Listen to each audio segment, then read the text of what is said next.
Matt doesn't have COVID. I am Turch, and with me is my co-host, the CEO, the world's fittest man going to the gym on a Saturday night. It's Kieran. How you doing, buddy? I'm doing really well, and I want you to know I leg pressed 140 kilos tonight. That's pretty good. That's good. That's some good work. I know. I don't actually ask my PT what I actually do, because I found if I knew that I was doing 140, I somehow would have psyched myself out that how I couldn't do it. Yeah. Because I always think he's pushing me. Like, 3 sets he's of 10? always, huh? 3 sets of 10? Three sets of 8. That's good. Still good. Yeah. That's good stuff. Oh, look at us. We're trying to get fit. See, this is the thing. We're trying to get fit for the wedding. Actually, and now I'm drinking a McDonald's thick shake. I did just have a Carl's Jr. thick shake as well. I think we're on the same page today. Forgive me, PT. I have sinned. You know what? We're both trying to get fit, not for just for the wedding, but for the Bucks night as well. Because I feel like it's going to be a long day. And here we are. We're struggling in this lockdown of terribleness here. I don't want to give too much away, Church. I don't want to give too much away, because it's a surprise. But I can guarantee you that basically every event we go to, it is catered. That's all. No, I just make sure there's coffee. Coffee is what I need. No man will go hungry.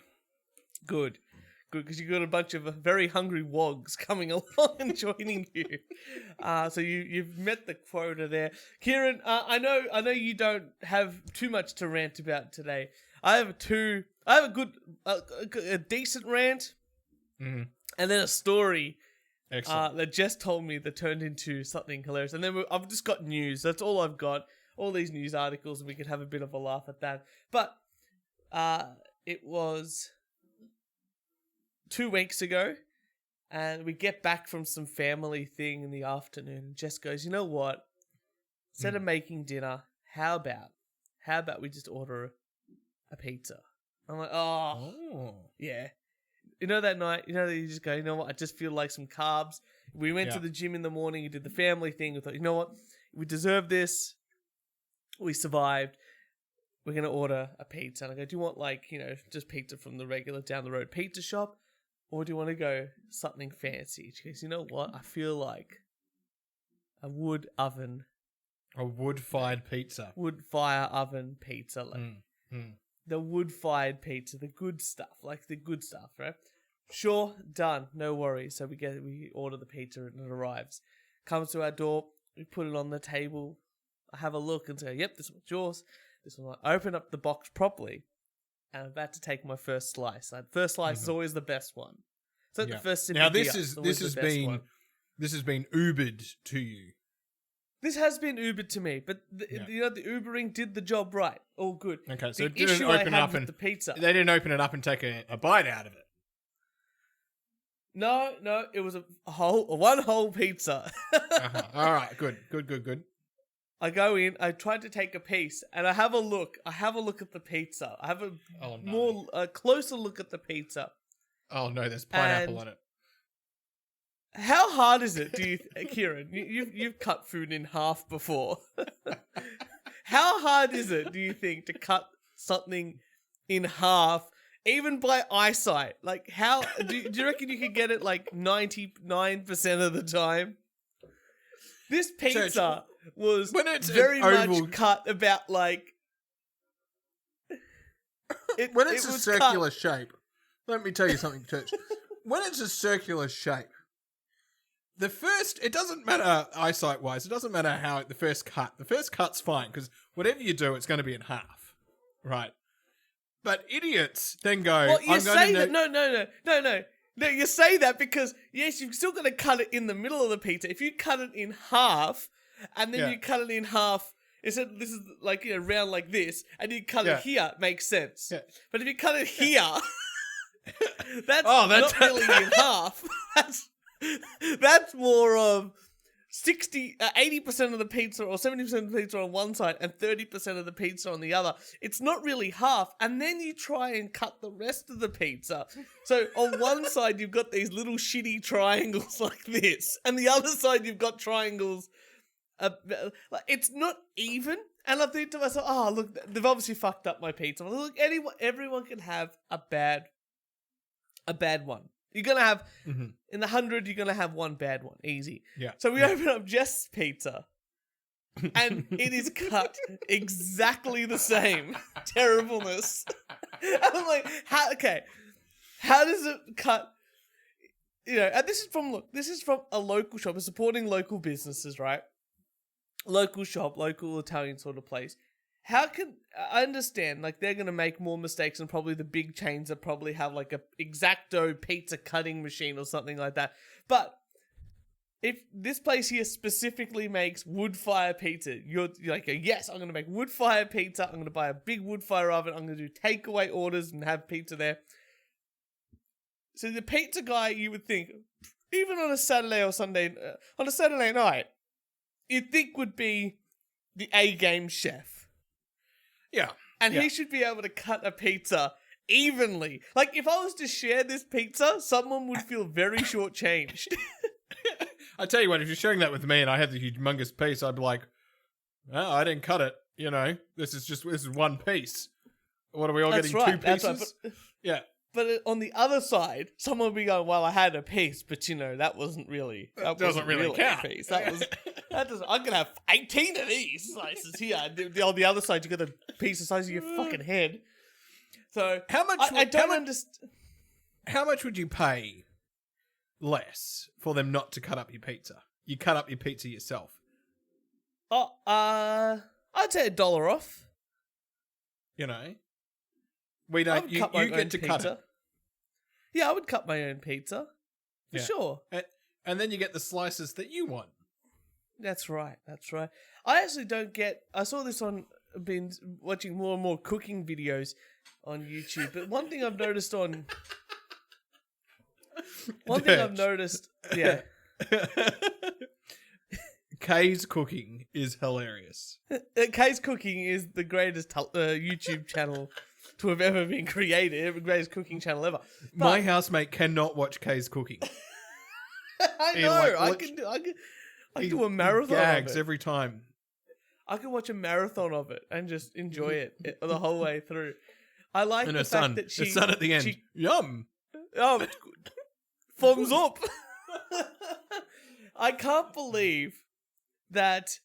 Like, she's been obviously been cooking for a long time. She's got a cooking show on YouTube and all that sort of stuff. And she still can't cut things properly, or she doesn't try to improve her skills whatsoever. Yeah, but that's it's the an beauty amazing of thing. Yeah, I know, but she's been cooking for so long, and people really try to help her, and that's the important aspect of it. Now, going on from that, I've got a great story, and you're gonna love this story. Excellent. I know we're not going to talk about COVID, but we're back in lockdown in Melbourne. So Jess goes, you know what? I'm going to go to the shops and I'm going to pick up some extra dinners and some more fruit, just to keep us all healthy. Perfect. I'm working. You go. She comes back. Help her take things out of the grocery, out of the bags and all that sort of stuff. Help her on lunch. She goes, oh, I've got to tell you this story. I'm like, okay, I'm in. Okay, so let me get this straight. You don't go and help Jess. I was working. Oh, I was working. Okay. I was working. Yeah. She came home. I took the shopping bags out of the boot. So she's gone in the middle of the day, which is generally peak retiree age. And correct. mums who have kids at school age. Yes. And you're going to hear this story because there's definitely a retiree involved in this story. So Jess goes to the supermarket and she's like... There may be less people in the supermarket when the retirees shop, but it takes a hell of a lot longer for me as a regular customer to get around. It's true. So Jess is in there. Like I said, she's doing the grocery shop. She's helping out. She's doing all the stuff. And she goes to get the fruit and veg. Perfect, and she goes, she wanted grapes, Now, yep. She goes there and there's only 2 bags of grapes left, like of the white grapes, Yeah. The green or the red? The green. And she go on the green. Yeah. But there's only 2 bags left. And then an old lady picks up one bag and Jess picks up the other. And she goes, oh, perfect. Put them straight in the bag. And the old lady goes to Jess, oh, this is terrible. There's not enough fruit. And Jess is like, oh, they've probably got some out the back or something like that. You know, they probably just haven't put it out. But I've got the ones I want. It doesn't really matter. And then the old lady goes to her, hey, look at this. And Jess is like, what? And the old lady points to the bag, and on it says, product of Mexico. Mm-hmm. And she goes, can you believe it? Why can't we eat Australian grapes? And Jess is just like, yeah. You know. And apparently the whole drive home, Jess has just gone, because they're not in season in Australia. Yeah. That's why. Fruit is seasonal. And if we can't get it now, we import it from where it is ready to be eaten. Anyway, so Jess tells me this whole story. She got really angry, like, you know, really frustrated, this stupid old woman. That's fine. And she goes, and then this is the best thing ever. Jess is just thinking in her head, and she's telling me this story. Like, you know, it's like, oh, you know, what do you want me to do, old lady? What do you want me to do? You know, what do I look like to you, a fruit maker? And I'm like, hold a minute. Hold a minute. What did you say? She goes, I'm not a fruit maker. I went, yeah, Jess. Hey, one more time. A fruit maker. I went, Jess, do you happen to mean a farmer?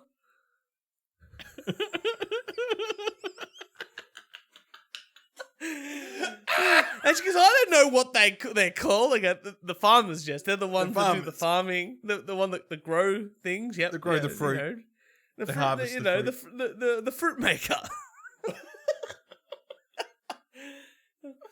So old people not enjoying fruit from various other countries led to Jess 100% making the worst mix-up of words as she's made in a long time. But I had a good laugh at her, and now we're just calling it the fruit maker.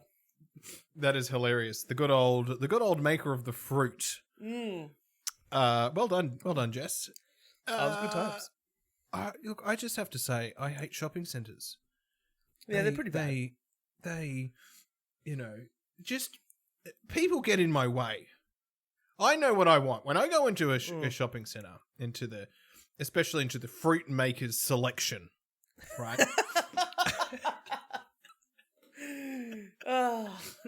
I know what I want, and I hate the people that I'm just like, you have to have been in a supermarket for 60 years of your life, and you still don't know how many bananas you need, or how many apples you need, or what kind of apples you like. It's pretty weird, like the fruit makers and the vegetable what's it called? The vegetable growers? Crafters. The vegetable right, crafters. Yeah. Like they put all this fruit and veg out for us. If you don't know what you like, but even by the age of 20, like age 18, or age of 20, or 25, like you should know. Like, oh well, I'm not really big onto, I don't know, zucchini. That's fair. Yeah. But I really like capsicum, and I'm gonna make a dish. I'm gonna use capsicum because that's what I like to eat. It's a pretty easy process. I don't like this cut of meat, but I quite like this one. That's the one I'm gonna buy. Even if you're on a budget, you can go, well, look, the chicken breast is on special this week. I like chicken breast. It's on special. That's what I'm going to get. I don't think it's a very hard process. Especially if you go, I've made this dish before. I know what's in the dish. I'm just going to buy exactly those ingredients. And it should be okay. They just have to get out of my way. I just can't. And then the aisles are never, look, the mother with the kids, I enjoy because they're generally yelling at their kids in the shopping centre. It's pretty funny. And it is hilarious. And I'm just like, this is a very hilarious situation. I just can't believe how much of a supermarket is taken up by the human dog food of food, the cereal. Oh, yeah. it's like cereal for me is human dog food. Like it's the kibble of and yeah, it may come in different flavors and this and that, but it is all exactly the same. Like did you know sugar? Yeah. Well, even cornflakes, right? Cornflakes was invented like in the 1800s. And it was created by this guy who ran a psychiatry, like a thing for crazy people, like a crazy house. And it was to feed. Do you mean an institution? No, it was a crazy house back then. Maybe we formed into an institution, but he basically made cornflakes, or to help people who were chronic masturbators stop masturbating. Wow. That's a real thing. I don't know if anyone knows that. Maybe there's something, but it was made, He made it to make people stop eating, to stop their sexual urges occurring. Wow. Yeah. Fuck, where did you get that from? I watched it on a video by a guy named Ordinary Things. Is this British bloke? And he just explains ordinary things. One on cereal, and it's like, oh, this, But I've known that for a while, but it's just a great video. You should check it out. See, corn I know is corn and is popcorn. How does it get to the flake part? I don't know. I must admit, I don't know. I like corn, like I said, in the popcorn form, and I like it boiled and put into my tacos. Now, popcorn is a bit interesting because when do you really eat popcorn? Popcorn's only one of those things you eat with the movies. Oh, you come over to my place. I make big bowls of popcorn for when we're drinking. Yeah, you have, I guess. Remember, you played Dungeons and Dragons, and I made a big bowl of popcorn. That was gone in like a fucking 2 seconds. I don't think your brother ever wants me or you playing Dungeons and Dragons ever again with him. He was up. He's up for running a second round just to see if we get any less silly. But I said probably I'm probably going to get drunker, and I can't be seated next to Turch. No, well, we sat across from each other, and if we were in the same year level together. Imagine us, Turch. Can you imagine if we knew each other since prep? Could you imagine the mischief that we would have got up to? We would probably be very poor. Prep, grade 1, grade 2. They would have us in separate class, and we would somehow figure out how to get like a string from one class to the other. Yeah, and then we'd have like the cup thing, and we would have we would have figured it out. I think we would have. Oh. We would have been the biggest little shits if we were in the same year level together. That poor fucking teacher.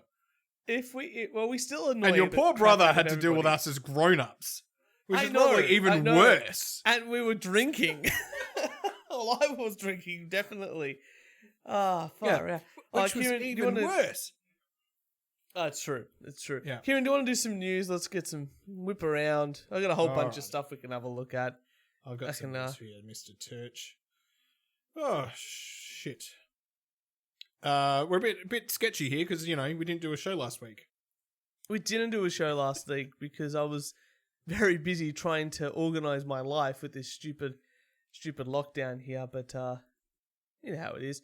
Let's have a look. I'm gonna share my screen so you can hang on, I've got my article up, sorry. That's right, you can Gutter ball, Michigan man finds 160 bowling balls under home. 150. 160. 160 bowling balls. She's 160. Now, imagine if I found 160 bowling balls, I would automatically be thinking Homer Simpson and some kind of bootleg. I was going to say the Homer Simpson thing, trying to get the bootleg alcohol. Did you also find bathtubs? I want to hear like the bathtubs and the 48 the bathtubs. A Michigan man made a striking discovery under his house when he went to demolish his back stairs. About 160 bowling balls. He said he found one ball buried in the sand behind cinder blocks this month and continued finding more over the following days. He was actually a little bit happy because it's a little easier to roll bowling balls out of the way than to move sand and figure out where to put all that. He believes there's even more buried under his home. Do you think, like, look, I've found some weird stuff when my nonna passed away and we cleaned out underneath my nonno's house. Yeah. But he was a wog. And we found old, very old, I'll say... Newspapers? Aged wine that he made back in the day. Okay. I'm sure I've told this story on the podcast before, but I was about 18. Oh, okay. So I was about 18 or 19, and my cousin Damien, he was about 19, 20. And cleaning out Nonno's house, get under there, and they pull out these bottles. And Nonno's like, I must have made this wine like 30 years ago. Because he hasn't made wine since I've been born, right? Over 30 years ago, it's like a 30-year-old bottle of wine. You boys must try it. We're like, well, what else are we going to do? So he pulls out this bottle. And I've been in your family situation. You cannot turn alcohol down. You can't turn alcohol down. So it looks like a bottle of piss. It completely looks like a bottle of piss that's been sealed. So it's yellow. Like, okay. Is it it's yellow? yellow. I'm like, okay, yellow. warning Okay. sign number 1, right? So we thought, you know what? No, not like why Nonna wouldn't give us piss, huh? So he cracks it open and you can just smell it straight away. And it doesn't really it smell smell like like it doesn't really smell like piss, but it also doesn't smell like wine. Okay, so we're a little bit worried, but you know what? No. So Nonna pours us basically a shot each. And we're like, we'll just put it down the hatch. So me and Damien, down the hatch this drink goes. And we're like, definitely tasted like methylated spirits. Okay. Okay. So about half an hour later, me and Damien were having a chat. We're in the living room. And Damien, I'm pretty sure either one of us goes to each other, hey mate, is the room spinning for you? And I'm like, yeah, absolutely. The room is definitely spinning. I'm pretty sure we both drank methylated spirits and he had it in this old bottle. And it had gone bad. And he claimed it was his wine. So if that was his wine, I'm very glad the family does not make it anymore because that was poison. Well, the fact that it wasn't like red or white, it's probably a warning sign. It sounds like when I was in Vietnam, have you had rice wine?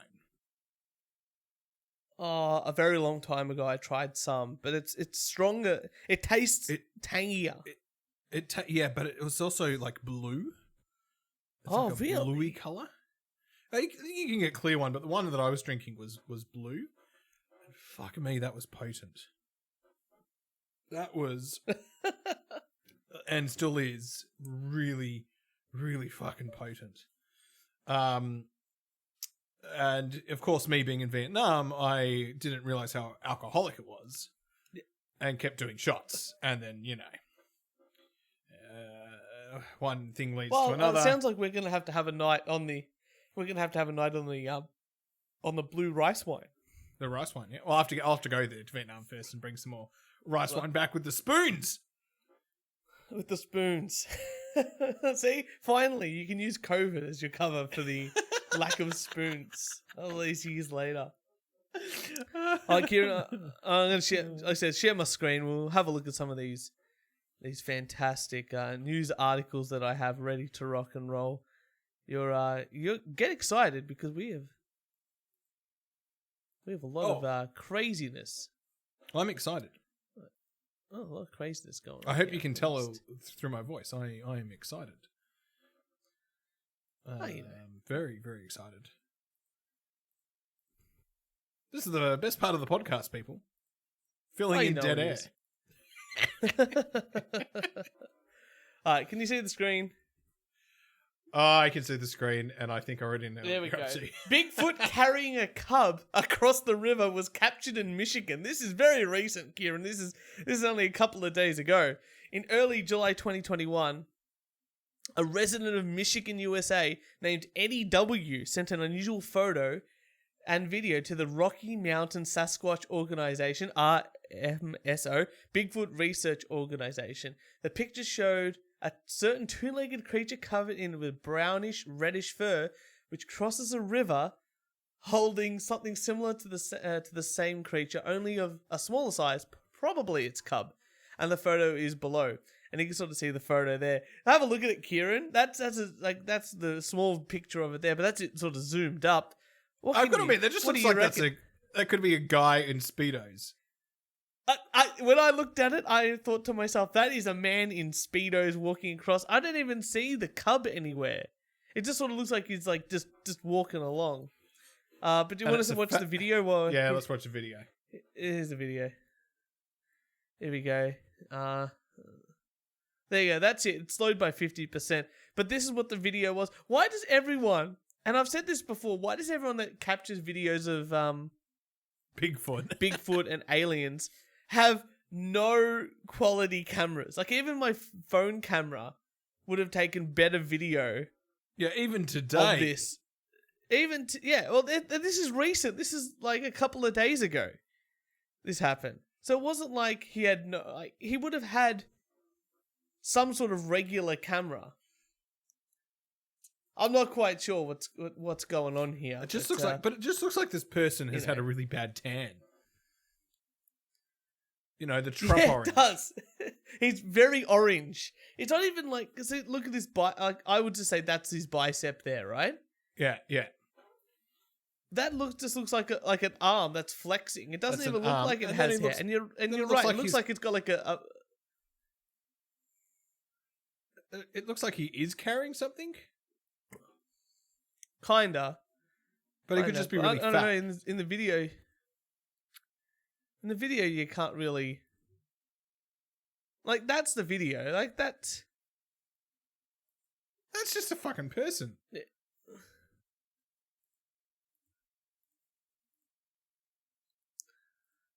Here we go. Oh, there. It's gonna.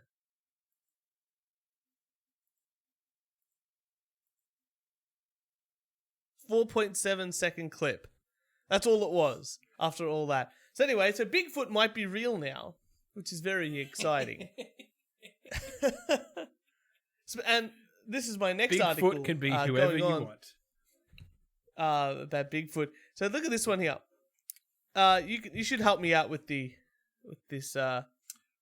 Why the title is bestiality so disgusting? Yeah. From a utilitarian point of view, zoophilia is no more immoral than eating animals. Are you ready to see the worst arguments you've ever read in your life? And this writer is a science editor? That's right. Are you ready for this? Yeah, okay. One of the most memorable recent online dramas was the I want to have sex with a horse incident. Don't worry, no one had sex with a horse, at least as far as I know. But a woman did describe in fairly graphic terms about a fantasy of what she'd like to do in the company of a horse. A willing horse, she says, crucially. Anyway, the usual boring straight-laced prudes on Twitter got in her case about it. So the straight-laced prudes are against her having sex with a horse. Let's just put that. That's what this person's talking about in this article. And the poor woman became the day's Twitter sacrificial lamb will fall. Yep, that bestiality tweet was a mistake, she tweeted later on that day. Sadly, having deleted the original, I'll never talk about it again. It was interesting because one of the points she made, a pretty unanswerable point. Unless you're vegetarian, you haven't really got a leg to stand on. Here, the fact is, she said, you're being inconsistent that if you're fine with eating and killing and eating non-human animals while opposing sex with non-human animals, they didn't consider consent to being killed yet eaten, yet you're perfectly fine with it.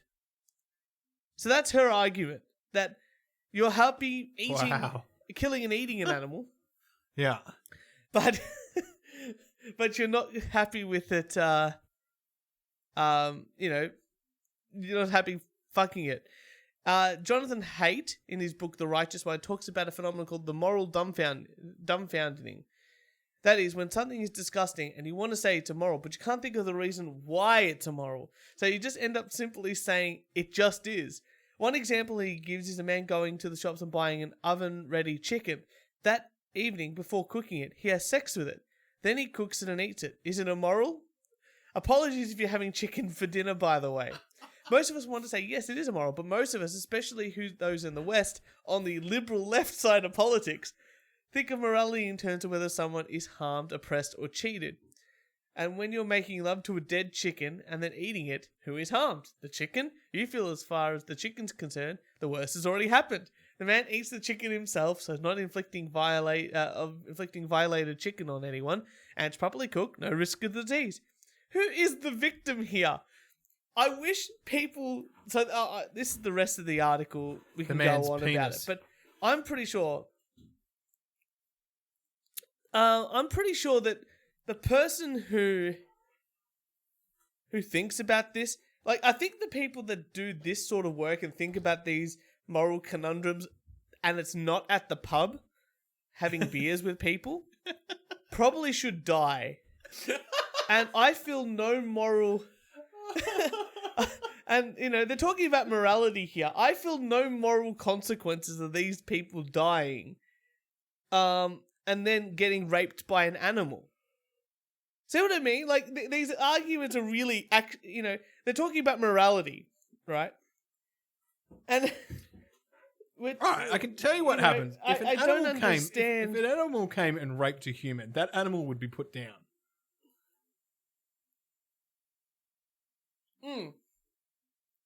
But what if an animal had consensual sex with a human? And the human wanted it, and the animal obviously wanted it. Well, how does an animal give consent? I'll tell you what. That's exactly what I mean! So, that's the, you know... But that's their argument for, it didn't consent to die. Well, it's like, oh, yeah, but, you know, who cares? We're on top of the food chain for a reason. Yeah. Now, I think this is the worst bit of it. Disgusting is a moral emotion. Look at this. I can feel my wife's moral disapproval when I put mayonnaise on pizza. Now, I don't think that's the same fucking thing. Now, no, I think it is. I think putting mayonnaise on pizza is worse than having sex with an animal. Or what about the dead chicken? Or the chicken you're eating? Well, yeah, as long as you're not feeding it to me. Fuck whatever you want. You know, guys fuck plastic sex dolls and think it's their wives. That's fine. But you know what? If you're putting mayonnaise on pizza, which this man has freely admitted he does, and his wife is morally disapproving, it's not a moral action that your wife's feeling. That is just a sign of a person that's regretted her decision to marry you. Yeah, yeah. So, Church, don't put mayonnaise on your pizza. No, absolutely not. It's morally wrong from an Italian standpoint. That's actually cultural appropriation. It's white people taking a good food that is pizza. It's perfect the way it was, with the cheese, the sauce, the base, and maybe some nice prosciutto or nice salami, and then going, you know how we're going to make this better? We're going to put it with the spiciest food that we have, us white people. Fucking mayonnaise. And that's wrong. Across the board. Just like the pineapple, I would still say... what's your view on the pineapple situation? Oh, pineapple doesn't belong on pizza. Pizza is not a sweet activity, it's a savoury activity. Uh-huh. That's my basic argument. Okay. Church, I learnt the other day, and I feel like I'm an honorary Italian now within your family. You can probably educate me here. But in Italy, when you go out after dinner, there's a drink that symbolizes that work is now finished for the day, and it's got a certain level of potence of alcohol. I can't remember what the drink's called. And then you go out and then you eat, and then you go out and have dinner, and you eat and you drink, and then afterwards you then go out for supper. Yeah. And you eat and you drink, and then you go out for dessert. There's like an aperitif. That's an aperitif. Yeah, there's like an aperitif which opens up the appetite. Aperitif, that could be you've had one before. My parents, like an Averna or something like that, just to get the stomach opening up. You're a bit looser for dinner. Then you drink the wine while you eat the dinner. Very easy. And then at the end of the dinner, when you have your coffee, you can put the centerbe in there, which you had as well. And at the end of the night, you do the nice sweet ones, but not too sweet. That's where you get the limoncello, beautiful, little bit of bitter, sourness from the on the lemon, but the sweetness from the sugar. And then you can just choose whatever you want and get fuck-faced. Oh, it's brilliant. It's brilliant. It's very easy I feel process. like I should be honorary Italian. That is just they just have it down pat. You could be honorary Italian, buddy, any day of the week. Tell your mum that she's adopting me. I mean, apart from the economy being in the fucking hole. I'm in the will. Done. Church. You got some more news? I do in a moment, but we're about to go suit shopping in the next couple of weeks. Are you ready to go shopping with me? If there is no couch at this dude, suit I've shop, made it so easy. Dude, I've made it the easiest thing ever. You rock up. They already know what you're trying on. You tell them what size, they get it for you, and you go try it on. Oh, brilliant! There's no suit shopping. It's you walk in and you go, "What size are you, sir?" And you tell them, and then they measure you, and you go, "Actually, sir, you're not." They get you the right size. You try it on to make sure it's okay. Yeah. And then we get the fuck out of there. I already know what suits we're getting. We've already put down the deposit. We're all good to go. Oh, this is brilliant. Why do I feel like the girls are having a worse time? This is Us guys are like, what am I wearing? This is a streamlined. Great. That's a very good process. So we could literally do this 2 days before the wedding. I'll send you some photos of what you're wearing. I don't even know what I'm wearing. I don't even need to know what I'm wearing. I want to get them taken up. No, I know. I'm just. I want to get them tailored to you. Yeah. I want you to look. I want you to look good. I want you to feel good, and then cover it all with a beautiful bib that my mum is making. Has she made the bib? I better go with the suit. I'm not wearing the bib if it doesn't coming go with along, the suit. and it's beautiful. I get up. No. It goes with the suit, buddy. It's gonna have your name on it. As long as it says doctor, I'm happy. It does.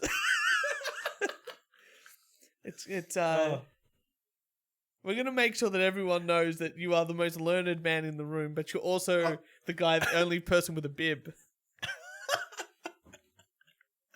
I will also accept being wrapped up in plastic like Italians do with furniture. You know what? You've been to my family's home? No plastic on the furniture, baby. Plastic we live as large. far as the eye can see. As far as the eye can see. Do you know what bonbonieris are? They're something to do with a wedding and something. Yeah, so at the end of the wedding, it's like a little gift, little party favor that you give to your guests. Yeah. And usually the Italians buy like little statues or spoons or something like that, and then they attach sugared almonds. Have you ever had sugared almonds before? I have had sugared almonds. Yeah, they usually attach those. Yeah, good. But my nonna on my dad's side, so they've all been cleaned out now. I should have saved them for you. Used to collect the little figurines and the sugared almonds. Through all the weddings that she'd been to, and I didn't realize that until we were cleaning out the house, and Dad's like, all these figurines were from weddings that none had been to, and there was about 50 figurines. Oh wow! With sugar almonds attached, so they're still there, and they never go off because they're like covered in sugar and they're just like hard boiled lollies. They just never go off. Yeah. Wow! So they're amazing. But we're not doing that. That never happened to my house. I'm like, this sugared almond would have been eaten on the way out. But you know what? We used to do that. We used to do this as a kid. We used to get the sugared almonds and eat the sugar off and then spit out the almond. Because the almond would taste old, And nowadays I'm all about the almond, so... It's like toffee apple, You just eat the toffee, then throw away the apple. Why would you eat the apple once you've had the toffee? That makes no sense. I can eat an apple any day of the week. Yeah. Can't have toffee every day of the week. That is a great invention, toffee apple. I can't think of the last time I had one. can't think of the last time I had one. Anyway. Oh, Kieran, do you want to hear some good news? Yeah. Australia is getting 1,000, or should be here by now, 1 million doses of the Pfizer vaccine. Oh. 1 million. Did you hear about that? Very For a population exciting. of 25 million. 25. I know. We're right on top of it. Oh. We're right on top of very exciting news. We're all very excited, right? But here we go. Get ready for this one. Very exciting news. Women are claiming an increase in breast size from the Pfizer vaccine. Why aren't we rolling this out quicker? This needs to happen. This is the information our government quickly. needs to get it out faster. Yeah. Oh, absolutely. Women are claiming an increase in their breast size after receiving the Pfizer vaccine. Could this be a new side effect of the vaccine? Is breast enlargement a new effect after getting the Pfizer vaccine? What this has done to women in Norway have explained through the social networks that the Pfizer vaccine has increased the bra size. It all started with a video on social media platform TikTok of a 17-year-old girl who said that after receiving the Pfizer vaccine, she experienced a change in her body. I went up a full bra size, and that's been a bit of a crisis in some way. There you go. So, very exciting. Well, we Church, need to I am getting out as quickly as possible. I'm getting my Pfizer vaccine tomorrow, so I'll tell you if my penis enlarges. Oh. Can you imagine? Imagine they just, all they're doing is trying to get us bigger tits and bigger dicks. Like, that would be, finally, roll it out. Why is the Australian government slowing this down? People think they're putting microchips in. That's all you had to do. That's all you had to do. Yeah. Yeah, No. perfect. All you had to do across the board was just go, guys, there's a 1 in 1 million chance that you could get a bigger dick. And every guy would be like, I'm taking it. It's 7 billion people in the world. 7 million of us are going to get bigger dicks. Perfect. I would love I'll to take see my chances. Give me 2. Give me 2. I would love to see. I'll take it every year. Up there. Oh, that would be the best marketing campaign. The best. Why haven't we done it? Done what? Oh, want some more news? I got some more news. I got so much news. Shut up for a second. Okay. I've got some news here, Turch. Okay. This is actually quite sad. Violin music, sad music play now. A truck carrying 20,000 pounds of ramen noodles crashes. It's very sad. Who doesn't love a good bowl of noodles? Oh. One of the easiest and cheapest meals on the planet, microwave noodles are the king of college snacks.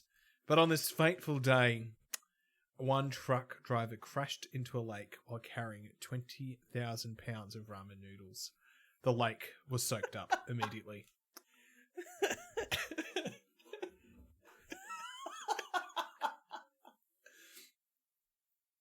Amazing. I'm just thinking how many, those videos that you sometimes see on Facebook, and it's those guys that fix things with ramen noodles. Have you seen those videos? No. I'm just thinking how many of those videos will no longer be around. How sad that they won't be able to fix their toilet or banister or desk or whatever it is with ramen noodles anymore. Oh, it's a shame. No more of those videos. The guy that the guy that created ramen noodles died this year, I think it was. Passed away not too long ago. Did he? Yeah. What's your preference? Are you a mee goreng man? Have you moved into the mee goreng category, or are you still a 2-minute Maggi noodles man? See, I grew up and I only knew about 2-minute magic noodles. And then I moved out of home at the age of 25, and I discovered the mee goreng. Yeah. And so I became a mee goreng convert. What's your favourite? And you made a whole cooking show about it. And then I have a cooking show for select viewers only. Episode 3 is the worst episode. Like it's episode 2. It's like the two. Your show Gorming is and like the Terminator. Yeah, your show is like Terminator. Terminator 1, not bad. Same as the first episode. Second episode, brilliant. Probably definitely better than the first. Same as Terminator 2. Way better than the first one. And then episode number 3 comes along. The one where you guys go to that party and you don't actually make any food. It's like Terminator 3 and you're like, we did it. We've got a show that goes like 25 minutes, and it's our night basically it's our night at this party, and we didn't even know the people at this house party. We've just turned up, and we're just at a house party. We loosely knew one person. My favorite part of all the shows was, I think it was the second episode, and you mix something in with the noodles, and you just go, "We are geniuses." Oh, we are. Hang on. We are cooking geniuses. That's it. Oh, I can watch that again and again and again. Oh, it's such a classic time. Yeah, for select viewing. It's definitely for a select viewing. I feel like it could be a very popular show on YouTube. I think you could. I think you should release it and see what it does. Release on a few subreddits, stuff like that. I got some more news for you. You know Ringo Starr, the drummer for the Beatles, and all that sort of stuff? Yeah. Ringo Starr has dropped a case against a sex toy manufacturer. Oh, okay. Here we go. Beatles legend Ringo Starr has dropped a legal case against the makers of a male sex toy. The iconic Styxman has challenged the Pacific Coast Holdings and Momentum Management for trademarking their love aid called Ring-O's. Arguing that it was too similar to his moniker and might confuse people. Ringo is part of the Screaming O range, which also includes the Swingo, the Big O, and the Primo, which has sold millions around the world. The suit was launched in 2019. The legal team saying consumers will likely believe that that Ringo Starr's newest venture is sex toys, and he associated with and Ringo Starr obviously does not want to be connected to these sex toys. However, they argued that the connection with the device would harm his name, likeness, and brand, but they have now settled the case. So there was a sex toy, Ringo, and they're like, should probably not use that name. And obviously that's all been settled now. So if I go to your house when all this is over and I see a Ringo, I know that you're having a good time. Oh, that's pretty good. Good on him in the lawsuits. Who's your favorite Beatle? Who's your favorite Beatle? Oh, fuck, I don't know. All of them. Who's your favorite Beatle? I know them collectively as the Beatles. I don't know them individually. Is Paul McCartney one? You know the. Huh? Yeah. Okay, that's the only one I know. Well, there's Ringo Starr, John Lennon, and my favorite one's George Harrison. Okay, well, I like George Harrison too. Then you have wonderful judgment, Turch. Perfect. I have no reason. Correct answer. I have no reason to doubt your judgment on the Beatles. I mean, you could have made that last one up and made me look like a fool. No. George Harrison's real. Okay.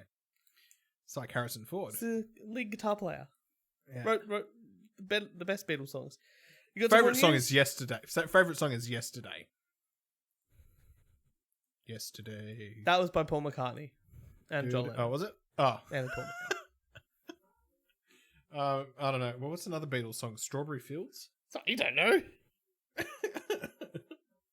Also by John Lennon and Paul McCartney. Pilot crashes plane 4 times in 9 days.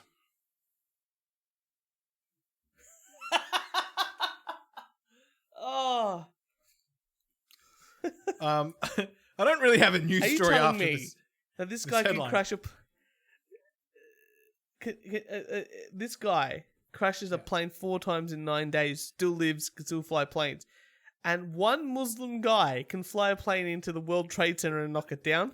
See, I don't believe either story. All right. Guy's name is Dennis Collier. July 4th, 2021. Aircraft inverted when gear failed to retract during emergency landing. on Lake Michigan. All right, and next one, July 2nd, 2021, aircraft landed hard and veered off runway. June 27th, aircraft veered off runway due to electrical issue and lost use of landing lights. And the last one, aircraft landed gear up at Brackett Field Airport. So he's not having a very good time. It sounds like this guy needs a better engineer or a better maintenance person for his aircraft more than... It doesn't sound like... Obviously, he can fly a plane because he's still alive and he's had 4 crash landings in a row. It sounds like he just needs either a better plane or a better engineer. I thought pilots had to check the aircraft before they flew them. I'd assume so.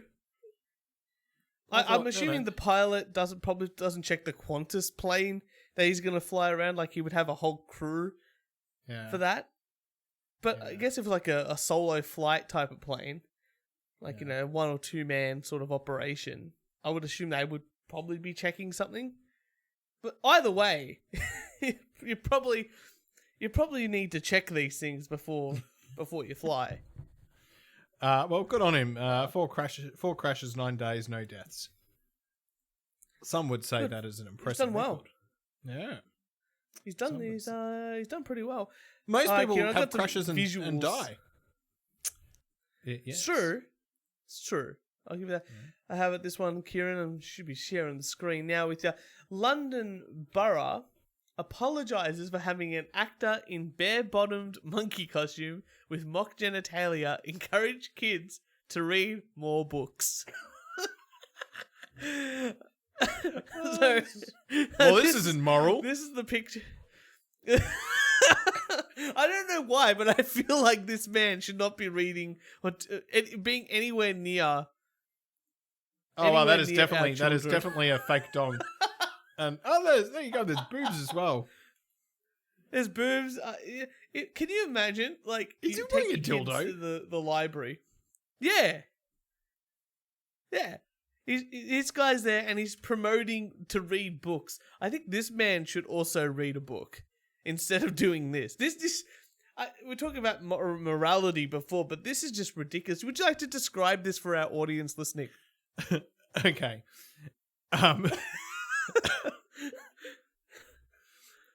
This would. I'm always skeptical of when I see Santa Clauses right at the mall, or anyone dressed up as like a Disney character. This guy is dressed up as something that and you know what? If it was a Disney character or something that's well known, maybe could get away with it. This just looks like a rainbow. A rainbow lion bear with boobs and a dildo and a fake ass. What about this one? Oh yeah, that's good. You feeling like you want to read books? And now he's presenting outside. But I like this one here because this guy is obviously dressed up as a strawberry. And he's telling the rainbow furred monkey. Are they Australian strawberries?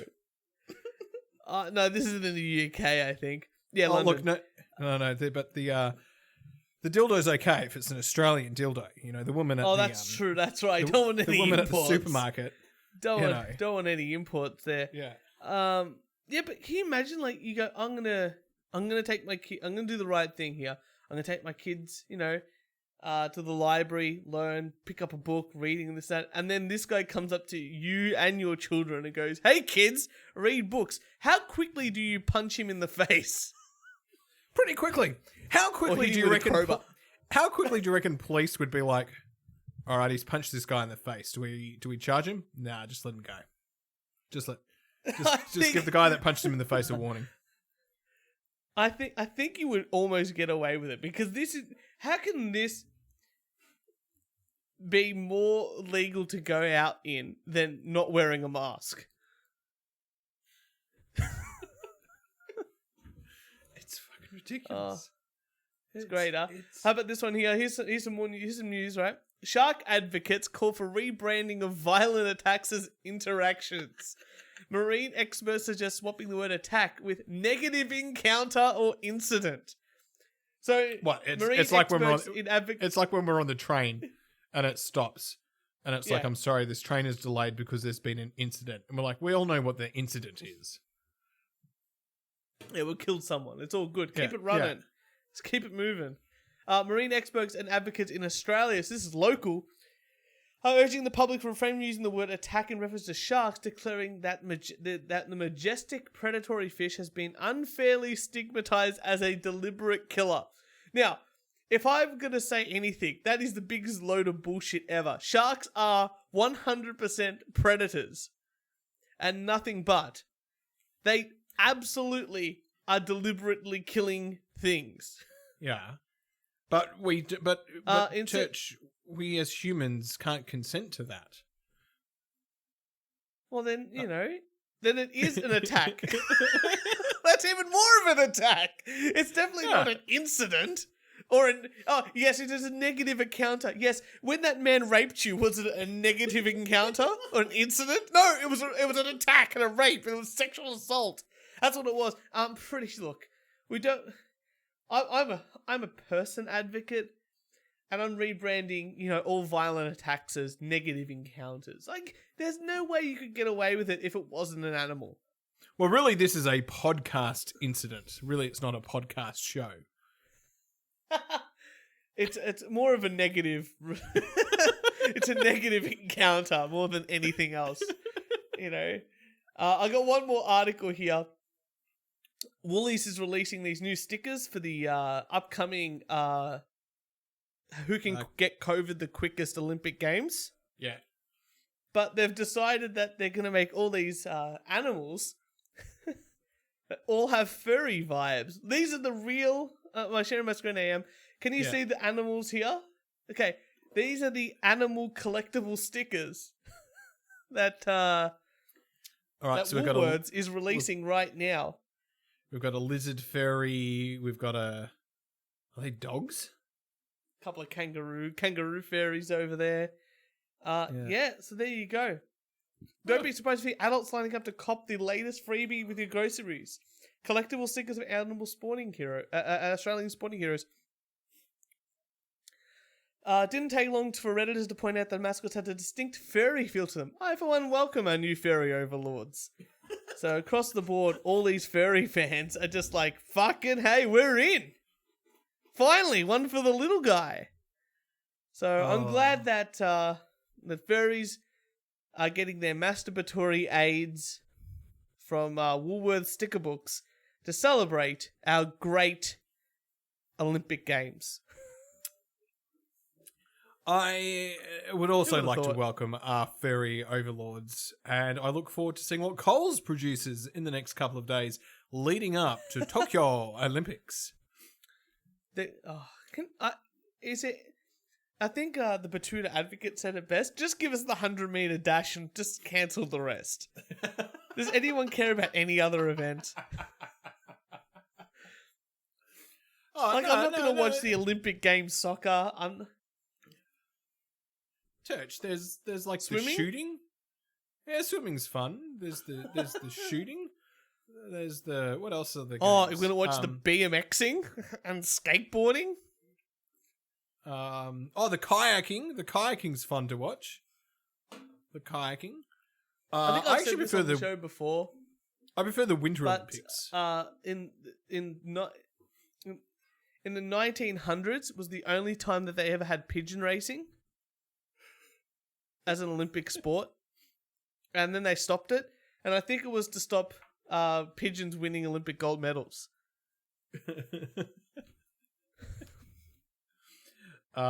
Look, there's going to be some very well, I typed in Tokyo Olympic Games thinking, like, what games do they play? Sports. What sports do they do? That would be a better search term.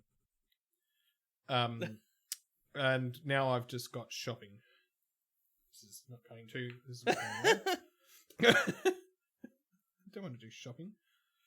There's surfing. Sport climbing. Yeah.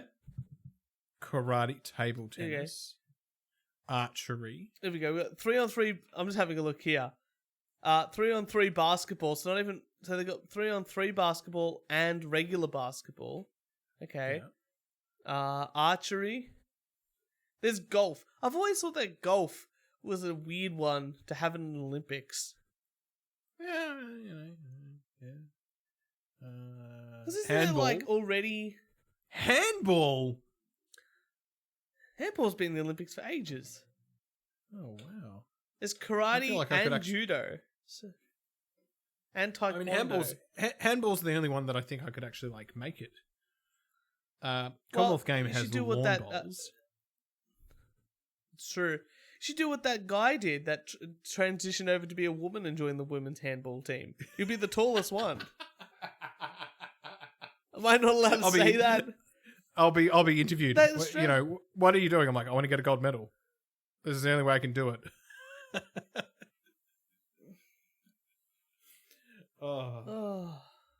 Never again. Well, I've got nothing else. Oh, that's enough for me as well. It's good to be doing a show. Sadly, we have to do it virtually, but I'm sure we'll be out of this lockdown. We'll see how we go. And for all your wanking needs, ladies and gentlemen, make sure you follow us on SoundCloud, iTunes, Spotify, Instagram, Twitter, and Facebook. If you want to send us some hate mail, a death threat, or a rant, record it on your phone and send it to us at weonlydoonetapepodcast@gmail.com. Kieran, so good to speak to you again for the show. Can't wait to see you in person, Church. I can't wait either, buddy, and we'll see you next Thursday.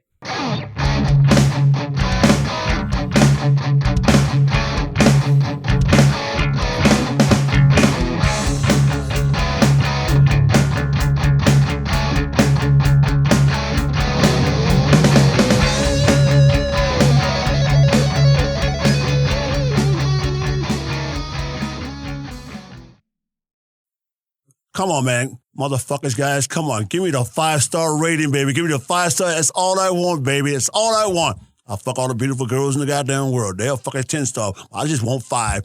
5, baby. Just 5.